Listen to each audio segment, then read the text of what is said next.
جس نے میری قبر کی زیارت کی اس پر میری شفاعت واجب ہو گئی. یہ بہت آسان چیز نہیں ہے. ایک انسان محبت بھری نگاہوں سے جب حضور علیہ الصلوۃ والسلام کی قبر کی زیارت کر لے تو حضور کہتے ہیں کہ اس پر میری شفاعت واجب ہو گئی، یعنی میں نے اس کے سارے گناہ اللہ تبارک و تعالیٰ معاف فرما دے گا. حضور اس کی شفاعت فرمائیں گے. حضرت حاتم اعصم رحمۃ اللہ علیہ نبی اکرم صلی اللہ علیہ وسلم کے روضہ انور پر حاضری دی، اور حاضری دینے کے بعد دعا کی کہ یا اللہ میں نے تیرے حبیب کے قبر انور کی زیارت کی، اب تو مجھے نامراد نہ لوٹانا. میں نے تیرے حبیب کے قبر انور کی زیارت کی ہے، اب تو مجھے نامراد نہ لوٹانا. تو آواز آئی کہ اے بندے، ہم نے تمہیں اپنے محبوب کے پاکیزہ قبر کی زیارت کی اجازت ہی تب دی تھی جب تمہیں پاک کرنا منظور کیا ہے. ہم نے پیارے حبیب، اللہ تعالیٰ فرماتا ہے کہ ہم نے اپنے حبیب کے قبر کی زیارت کی اجازت تبھی دی ہے جب ہماری منشا ہوئی کہ ہم تمہیں پاک کر دیں. اب تم اور تمہارے ساتھ زیارت کرنے والے مغفرت یافتہ لوٹ جاؤ. یعنی جو لوگ مدینہ شریف جاتے ہیں، مدینہ شریف جا کر اس کا ادب بجا لاتے ہیں، مدینہ شریف میں جو اس کے ادب کرنے کا حق ہے اس ادب کے ساتھ اپنی زندگی وہاں گزارتے ہیں، تو ایسوں کے بارے میں ہے کہ اللہ تبارک و تعالیٰ اس کی مغفرت فرما دیا کرتا ہے، اس کے گناہوں کو معاف فرما دیا کرتا ہے. کہ جن کے مقدر بہت عروج پہ ہوتے ہیں، جن کی قسمتیں بہت بالا ہوتی ہیں، اعلیٰ ہوتی ہیں، وہ مدینہ شریف کی زیارتوں میں شرف پاتے ہیں، وہ مدینہ شریف کی زیارت کر پاتے ہیں. اور مدینہ شریف کا ادب، مدینہ شریف کا احترام، مدینہ شریف کا مقام، انسان تو انسان ہے، انسان تو انسان ہے، جانوروں تک نے بھی مدینہ شریف کا احترام کیا ہے. اور مدینہ شریف کے اندر جو جانور جو ادھر ادھر کتے اور بلیاں گھومتے پھرتے رہتے ہیں، بزرگوں نے ان کتے اور بلیوں تک کا احترام کیا ہے. بہت بڑے بزرگ ہیں پیر جماعت علی شاہ رحمۃ اللہ علیہ، آپ کے مدینہ شریف کی زیارت کے وقت میں ایک مرتبہ آپ کے کسی مرید نے ایک کتے کو، آپ کے مرید نے مٹی کے ڈھیلے سے مار دیا، اور وہ چیخ اٹھا، کتا جو تھا نا وہ چیخ اٹھا. اور جب آپ کو خبر لگی تو آپ نے فوراً اس کتے کو طلب کیا اور کہا کہ مجھے تو معاف کر دے، میرے اس مرید کی لغزش کی خطا جو لغزش ہوئی ہے اس کو آپ معاف کر دیں. کون کہہ رہا ہے؟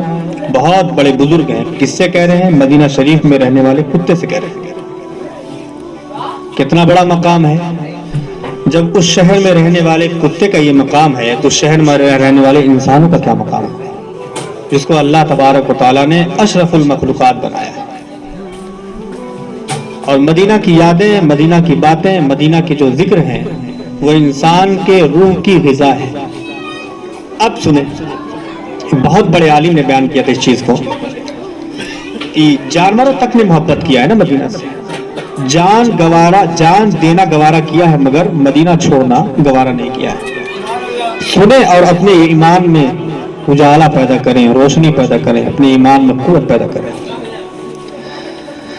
تو ایک شخص گیا مدینہ، بہت توجہ سماعت گیا مدینہ، اور مدینہ جب پہنچا نا تو گزارتا رہا اپنا دن اور رات. اور جب وہ کھانا کھانے بیٹھتا تھا، وہ شخص جب کھانا کھانے بیٹھتا تو اس کے دسترخوان پر ایک بلی آیا کرتی، بلی آتی تھی، اور بلی آتی تھی تو یہ اس بلی کو کھانا کھلا دیا کرتے تھے. اور یہ بھی سوچتے تھے جب وقت قریب آنے لگا، ایک دن بلی آ کے بیٹھی تھی، وقت قریب آیا، اب سوچے کہ اب چلوں اور حضور کے در سے کوئی نشانیاں لے کے چلوں. تو ذہن میں کچھ نہ آیا، یاد آیا، کیا آیا یہ بلی جو ہے نا اسی کو اپنے ملک لے چلا جاؤں گا اور یاد کروں گا کہ مدینے کی بلی ہے، دیکھ کے تسلی لیا کروں گا. یہ سوچ رہے تھے. وہ بلی بغیر کھانا کھائے اٹھ کے چلی گئی. جی چلی گئی بلی. اب سنیں، بلی تو چلی گئی، انہیں لگا نارمل چیز ہے یہ، ان کو لگا نارمل ہے، چلی گئی، من نہیں ہوگا. پھر دوسرا ٹائم آیا، نہیں آئی بلی. تیسرا ٹائم آیا، نہیں آئی بلی. نماز کا جب وقت ہوا ہے، جب پہنچے ہیں تو دیکھا کہ بلی جالی کے پاس بیٹھی ہوئی ہے. جالی کے پاس بیٹھی بلی. ان کو لگا کہ بلی کی اصلی جگہ یہی ہے، تو سوچے چلے بلی کو میں یہیں سے لے کے چلا جاؤں گا، جب جانا ہوگا تو یہیں سے پکڑ لوں گا. اب جب آخری دن آیا نا تو وہ چلے گئے اور بازار سے ٹوکری خرید کر لائے. ٹوکری بلی کو اسے میں لے جاؤں گا. رات ہوئی، رات گزارا، اور جب سویا ہے نا تو حضور خواب میں تشریف لائے. حضور اس شخص کے خواب میں تشریف لائے. اس نے کہا یا رسول اللہ میں تو اس قابل نہیں تھا کہ آپ میرے خواب میں تشریف لائے. حضور نے کہا بے شک تو اس قابل نہیں تھا، مجھے مجبور ہو کے آنا پڑا ہے. سن، تو مدینے سے چلے جانا، میرے یہاں کی بلی مت لے جانا. کہا حضور یہ تو صرف میں نے اپنے دل میں سوچا تھا اور یہ میں کسی سے کہا بھی نہیں تھا. کہا 3 دن ہو گئے ہیں بلی میرے جالی کے پاس آ کر رو رہی ہے اور کہہ رہی ہے حضور آپ کے در پر مر جانا گوارا کرتی ہوں، بھوکی مر جانا گوارا کرتی ہوں، آپ کا شہر چھوڑنا گوارا نہیں کرتی. یہ محبت ہے مدینے، یہ جانوروں کی بات ہے. اور مدینے کا احترام اللہ الصمد، ہم سب کے دلوں میں اللہ تعالیٰ مدینے کی محبت پیدا فرمائے. ایک بہت بڑے بزرگ تھے، ان کا ایک واقعہ ہے کہ مدینہ ہے، وہاں کے کسی چیز کی کوئی ادنا سی بھی توہین کبھی غلطی سے نہ ہو، دعا کرتے رہیے. وہاں کے کتے ہوں، وہاں کی بلی ہوں، وہاں کے چرند پرند ہوں، وہاں کے پیڑ ہوں، وہاں کے پودے ہوں، وہاں کی نالیاں ہوں، وہاں کے شجر و حجر ہوں، وہاں کے کنکرات ہوں، کچھ بھی ہوں، مدینہ شریف کی کسی ایک ذرات کی کبھی غلطی سے توہین نہ ہونے پائے. وجہ ایک شخص تھا، وہ مدینہ شریف میں مسلسل رو رہا تھا مدینہ شریف میں. تو اس سے کسی نے پوچھا وجہ کہ کیوں رو رہے ہو؟ اس نے کہا کہ مجھ سے غلطی سے مدینہ شریف کی دہی کو میں نے خراب کہہ دیا تھا، اور جس دن مدینہ شریف کی دہی کو میں نے خراب کہا ہے میری ولایت چھن گئی، میری ولایت چلی گئی. تو مدینہ شریف کے کسی بھی ایک چیز کا، ایک شے کا اگر کسی نے ذرہ برابر بھی اگر دل میں کہیں سوچا یا پھر اس کا ذرہ برابر بھی اگر کسی نے نقص نکالا، اس کی عبادتوں پر بھی فرق پڑے گا اور اس کے تقوی پر بھی فرق پڑے گا. اور سننا ہے نا کہ ولی تھا، ولایت چھن گئی.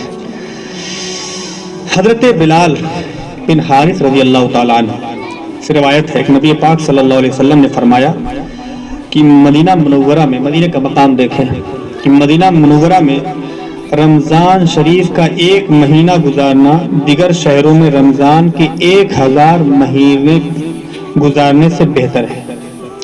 رمضان شریف کا 1 مہینہ گزارنا دیگر شہروں میں آپ 1000 مہینہ گزاریں گے تو وہ 1 مہینہ بہتر ہے جو مدینہ شریف میں گزارا جائے. اور مدینہ منورہ میں جو شخص 1 جمعہ ادا کرے گا، مدینہ منورہ میں جو 1 جمعہ ادا کرے گا، دیگر شہروں میں وہ 1000 جمعہ ادا کرے گا، اس سے بہتر ہے مدینہ میں 1 جمعہ ادا کرے. وہ مدینہ کا مقام ہے. اب یہ ہمارے اور آپ کی ذمہ داری ہے کہ مدینے میں کس انداز سے ہم پہنچے اور دل لگا کر رکھیں. اللہ تعالیٰ اسباب پیدا فرماتا ہے، اور مدینہ جانے والوں کی میں نے بتایا کہ مغفرت ہو جاتی ہے، مدینہ جانے والوں کے گناہ معاف ہو جاتے ہیں. حضور خود کہتے ہیں کہ جس نے میرے قبر کی زیارت کی اس پر میری شفاعت واجب ہو گئی. اور مدینہ شریف کے ادب میں بہت چیزیں ہیں، انسان اپنے اپنے انداز سے ادب کرے. کس کا کیا حال ہوتا ہے ہر انسان اپنے حال سے واقف ہے. تو اللہ تعالی ہم سب کو مدینہ پاک کی زیارت کی